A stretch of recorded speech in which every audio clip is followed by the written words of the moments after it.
ବାଚନିକ ବା ଶାବ୍ଦିକ ଯୋଗାଯୋଗର ବିଭିନ୍ନ ମାଧ୍ୟମ ସମ୍ପର୍କରେ ବୁଝାଅ। ବାଚନିକ ବା ଶାବ୍ଦିକ ଯୋଗାଯୋଗର ମାଧ୍ୟମ କ'ଣ? ସେଗୁଡ଼ିକ ହେଉଛି ଦଳଗତ ଆଲୋଚନା, ସାକ୍ଷାତକାର, ତର୍କ ବିତର୍କ, ମୁକ୍ତ ଭାଷଣ, ପତ୍ର ଲିଖନ, ଅନ୍ୟାନ୍ୟ ମାଧ୍ୟମ। ଦଳଗତ ଆଲୋଚନା। ଦଳଗତ ଆଲୋଚନା ମାନେ ଦୁଇ ବା ତତୋଧିକ ବ୍ୟକ୍ତି ଅଥବା ସ୍ୱଳ୍ପ ସଂଖ୍ୟକ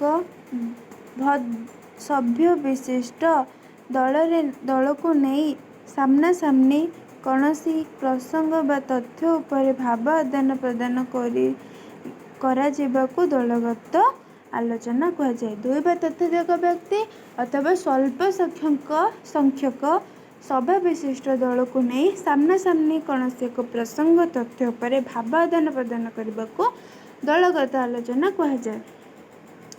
ସରକାରୀ ହେଉ ଅବା ବେସରକାରୀ ସଂସ୍ଥା ଉପଯୁକ୍ତ ସୁଦକ୍ଷ ପ୍ରାର୍ଥୀ ଚୟନରେ ଏହା ପ୍ରମୁଖ ଭୂମିକା ଗ୍ରହଣ କରେ।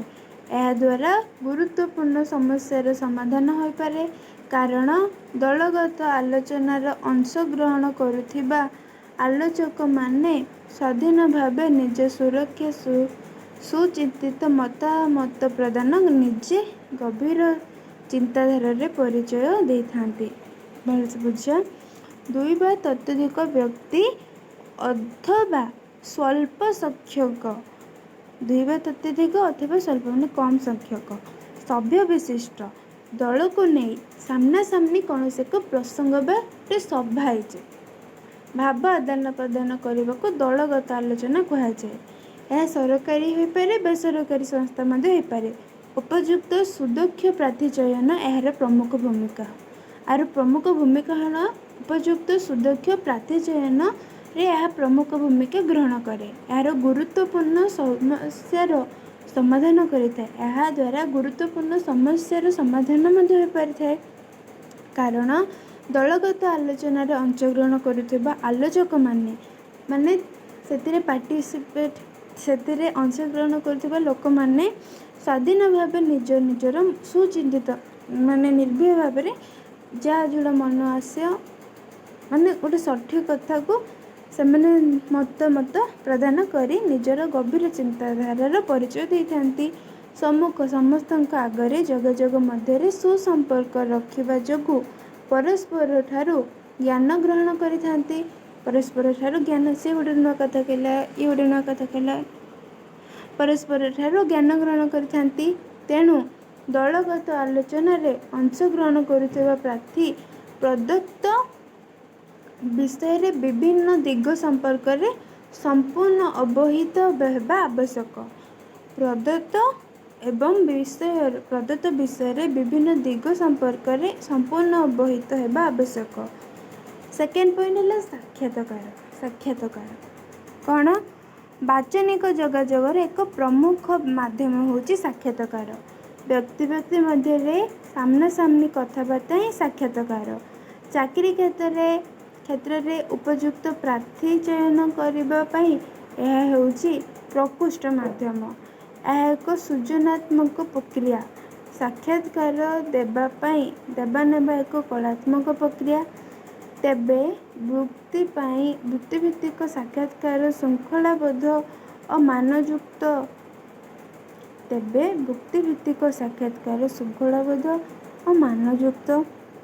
ଏହି ପ୍ରକାର ସାକ୍ଷାତକାର ପାଇଁ ବହୁ ଆଗରୁ ଯୋଜନା ପ୍ରସ୍ତୁତ ହୁଏ ଏବଂ ବର୍ତ୍ତମାନ ସାକ୍ଷାତକାରଙ୍କୁ କ୍ରମାନୁସାର ପ୍ରଶ୍ନ କରନ୍ତି।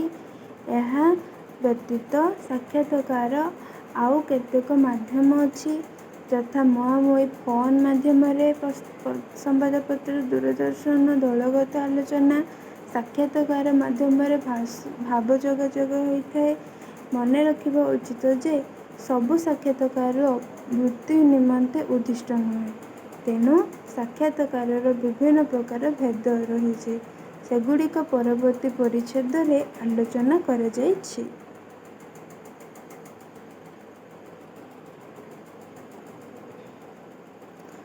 ତର୍କ ବିତର୍କ। 3 ନମ୍ବର ପଏଣ୍ଟ, କୌଣସି ଏକ ପ୍ରସଙ୍ଗ ଉପରେ ବାଦାନୁବାଦ ଓ ମତ ପାର୍ଥକ୍ୟ ଦେଲେ ତାହାକୁ ତର୍କ ବିତର୍କ କୁହାଯାଏ। ଦର୍ଶନ ଶାସ୍ତ୍ର ଅନୁସାରେ ଏହା ଯୁକ୍ତି ସମ୍ବଳିତ ଆନୁମାନିକ ପ୍ରକ୍ରିୟା ସିଦ୍ଧାନ୍ତ ପହଞ୍ଚିବା ନିମନ୍ତେ ଏକ ପ୍ରଣାଳୀ। ଦର୍ଶନ ଶାସ୍ତ୍ର ଅନୁସାରେ ଏହା କ'ଣ? ଯୁକ୍ତି ସମ୍ବଳିତ ଆନୁମାନିକ ପ୍ରକ୍ରିୟାରେ ସିଦ୍ଧାନ୍ତରେ ପହଞ୍ଚିବା ନିମନ୍ତେ ଏକ ପ୍ରଣାଳୀ। ସାଧାରଣତଃ ତତ୍ତ୍ୱର ଯୁକ୍ତି ଦ୍ୱାରା ନିର୍ଦ୍ଦିଷ୍ଟ ପରିସ୍ଥିତିର ସତ୍ୟାସତ୍ୟ ନିର୍ଣ୍ଣୟ କରିବା ଓ ତତ୍ତ୍ୱ ଦୃଷ୍ଟାନ୍ତ ଦ୍ୱାରା ସାଧାରଣ ନିୟମ ନିର୍ଦ୍ଧାରଣ କରିବା ଏହାର ଲକ୍ଷ୍ୟ। ତର୍କ ବିତର୍କ ଏକ ସାଧାରଣ ପ୍ରକ୍ରିୟା। ଏଇଟା ଗୋଟିଏ ସାଧାରଣ ପ୍ରକ୍ରିୟା। କାରଣ କ'ଣ ପାଇଁ ସାଧାରଣ ପ୍ରକ୍ରିୟା? କାରଣ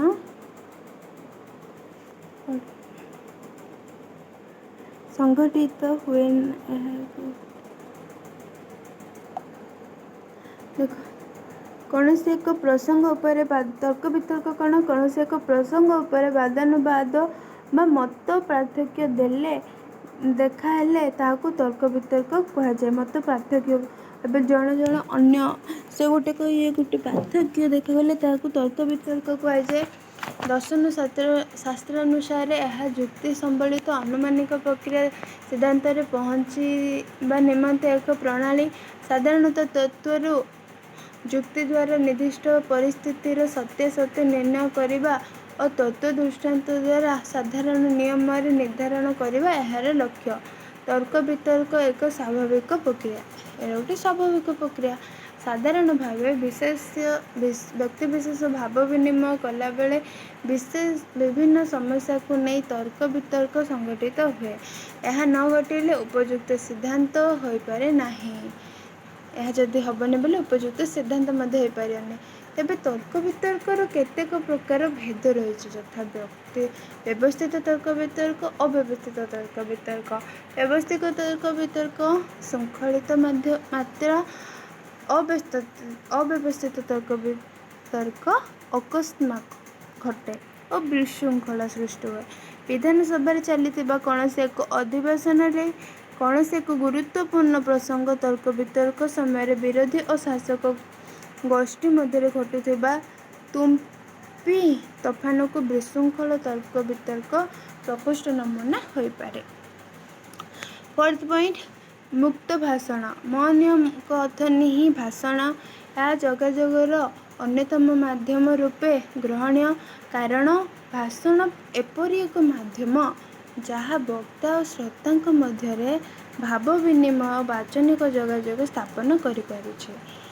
ଆମେ ଆମର ବ୍ୟବହାରିକ ଜୀବନରେ କେତେକ ବିଶେଷ ବିଷୟ ଉପରେ ଧ୍ୟାନ ଦେବା ଆବଶ୍ୟକ। ସେଗୁଡ଼ିକ ମଧ୍ୟରୁ କଥନ ଏକ ବିଶେଷ କଳା।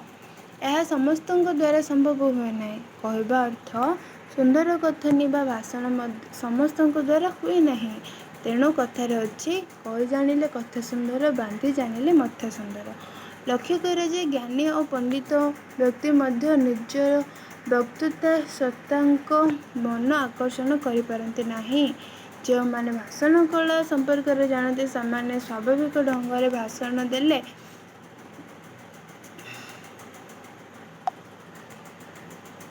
ଲକ୍ଷ୍ୟ କର ଯେ ଜ୍ଞାନୀ ପଣ୍ଡିତ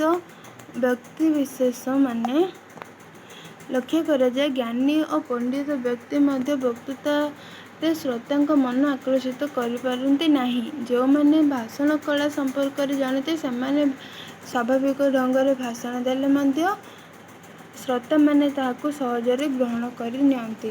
ତେଣୁ ଯୋଗାଯୋଗର ଏହି ମାଧ୍ୟମ ସମ୍ପର୍କରେ ଭଲ ରୂପେ ଜାଣିଲେ ଉତ୍ତମ ବକ୍ତାଟିଏ ହୋଇପାରିବା ଏହି ଆଶା ରହିଛି। ଉତ୍ତମ ବକ୍ତା ହିଁ ବହୁ ଶ୍ରୋତାଙ୍କୁ ନିଜ ବାକ୍ଚାତୁରୀ ଦ୍ୱାରା ଆକର୍ଷିତ କରିପାରେ। ଫୋର୍ଥ ପଏଣ୍ଟ, ପତ୍ର ଲିଖନ।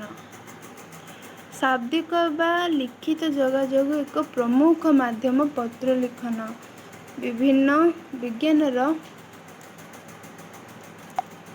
ବିଜ୍ଞାନର ଦ୍ରୁତ ଅଗ୍ରଗତି ଫଳରେ ବାର୍ତ୍ତା ପ୍ରେରଣା ପାଇଁ ବିଭିନ୍ନ ଯାନ୍ତ୍ରିକ ମାଧ୍ୟମ ଉଦ୍ଭାବନ ହୋଇଥିଲା ମଧ୍ୟ ପତ୍ର ଲେଖା ସମ୍ପୂର୍ଣ୍ଣ ବିଲୁପ୍ତ ଘଟିନାହିଁ କି ଘଟିବାର ସମ୍ଭାବନା ମଧ୍ୟ ନାହିଁ। ଏହା ଏକ ସ୍ୱତନ୍ତ୍ର କଳା। ଏହା ଲିଖିତ ବାର୍ତ୍ତା। ଏହି ଲିଖନ ବିଧି ନ ଜାଣିଲେ ପ୍ରେରକର ପ୍ରାପକ ଉଦ୍ଦେଶ୍ୟରେ ପ୍ରେରିତ ଭାବ ବିନିମୟ ସମ୍ବନ୍ଧ ବିପରୀତ ପ୍ରତିକ୍ରିୟା ସୃଷ୍ଟି କରିପାରେ। ତେଣୁ ପତ୍ର ରଚନା ସମୟରେ ଏହାର ଏକ ବିଭିନ୍ନ ନୀତି ନିୟମକୁ ପାଳନ କରିବାକୁ ପଡ଼ିବ। ପୁନଃ ପ୍ରତ୍ୟେକ ପତ୍ରର ରଚନା ଶୈଳୀ ଏକ ପ୍ରକାର ନୁହେଁ। ବ୍ୟକ୍ତିଗତ ପତ୍ର ଅପେକ୍ଷା କାର୍ଯ୍ୟାଳୟ ପତ୍ର ରଚନା ଶୈଳୀ ଭିନ୍ନ। ପରବର୍ତ୍ତୀ ପରିଚ୍ଛେଦରେ ପତ୍ର ଲିଖନର ବିଧି ସମ୍ପର୍କରେ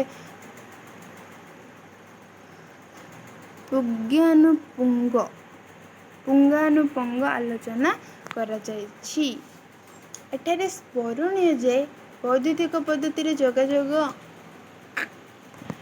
ବା ବାର୍ତ୍ତା ପ୍ରେରଣ ହୋଇଥିଲେ ମଧ୍ୟ ପତ୍ର ଏବେ ମଧ୍ୟ ନିଜସ୍ୱ ସ୍ୱାତନ୍ତ୍ର୍ୟ ବଜାୟ ରଖିଛି। ଯେତେ ବିଜ୍ଞାନର ଅଗ୍ରଗତି ହେଲେ ମଧ୍ୟ ପତ୍ର ତା'ର ବିଲୁପ୍ତ ଘଟିବାର ସମ୍ଭାବନା ନାହିଁ, ଅସମ୍ଭବ। 6th ପଏଣ୍ଟ, ଅନ୍ୟାନ୍ୟ ମାଧ୍ୟମ ପରି ସୃଷ୍ଟି ଆରମ୍ଭରୁ ମନୁଷ୍ୟ ନିଜ ମନୋଭାବ ଅନ୍ୟ ନିକଟରେ ପ୍ରକାଶ କରିବା ପାଇଁ ଚେଷ୍ଟା କରି ଆସିଛି। ଏଥିପାଇଁ ସେ ବିଭିନ୍ନ ମାଧ୍ୟମ ସୃଷ୍ଟି କରିବାରେ ଲାଗିଛି। ବିଭିନ୍ନ ଧ୍ୱନି ମାଧ୍ୟମରେ ଭାବ ପ୍ରକାଶଠାରୁ ଆରମ୍ଭ କରି ସାଙ୍କେତିକ ବା ଶାରୀରିକ ଅବୟବ ନଚେଇ ହଲେଇ ଠାର ବିଠାର ପ୍ରଦର୍ଶନ କରି ଭାବ ପ୍ରକାଶ କରିଛି। ଅବାଚନୀୟ ନନ୍-ଭର୍ବାଲ କମ୍ୟୁନିକେସନ ଧୀରେ ଧୀରେ ବାଚନୀୟ ବା ଭର୍ବାଲ କମ୍ୟୁନିକେସନ ରୂପାନ୍ତରିତ ହୋଇପାରୁଛି। ଦଳଗତ ଆଲୋଚନା, ତର୍କ ବିତର୍କ, ଭାଷଣ ଦେବା ପାଇଁ ଆଦି ପ୍ରକ୍ରିୟା ମନୁଷ୍ୟ ଉଦ୍ଭାବନ କରିଛି। ବିଜ୍ଞାନ ଯୁଗରେ ମନୁଷ୍ୟ ପାଦ ଥାପିବା ପରେ ଯୋଗାଯୋଗ କ୍ଷେତ୍ରରେ ବୈପ୍ଳବିକ ପରିବର୍ତ୍ତନ ଘଟିଛି। ଯୋଗାଯୋଗ କ୍ଷେତ୍ରରେ ପ୍ରବେଶ କରିଛି ଇଣ୍ଟରନେଟ, ଦୂରଭାଷ, ଫେସବୁକ୍, ଦୂରଦର୍ଶନ, ହ୍ୱାଟ୍ସଆପ, ଇମେଲ, ଜିମେଲ, ବେତାର ଏସବୁକୁ ଯୋଗାଯୋଗର ଅନ୍ୟାନ୍ୟ ମାଧ୍ୟମ ରୂପ ଗ୍ରହଣ କରାଯାଇଛି। ବର୍ତ୍ତମାନ ଏସବୁର ବହୁଳ ବ୍ୟବହାର ଚାଲିଛି କାରଣ ଅତି କମ୍ ସମୟରେ ନିଜର ପ୍ରିୟଜନଙ୍କ ସହ ଯୋଗାଯୋଗ କରିବା ଏହା ଦ୍ୱାରା ସମ୍ଭବ ହୋଇଛି। ସମ୍ପ୍ରତି ସୂଚନା ଓ ପ୍ରଯୁକ୍ତି ବିଦ୍ୟାର ପ୍ରୟୋଗ ଫଳରେ ଯୋଗାଯୋଗର ମାଧ୍ୟମ ଅଧିକ ଗତିଶୀଳ ହୋଇଛି। ଏହା ଥିଲା ଗୋଟେ ଲଙ୍ଗ କ୍ୱେଶ୍ଚିନ୍। କ'ଣ ଥିଲା? ବାଚନିକ ଯୋଗାଯୋଗ ବା ଶାବ୍ଦିକ ଯୋଗାଯୋଗର ମାଧ୍ୟମ। ଭଲସେ ପଢ଼ିବ, ନିଜ ଭାଷାରେ ଲେଖିବ, ତାହେଲେ ଲେଖିପାରିବ।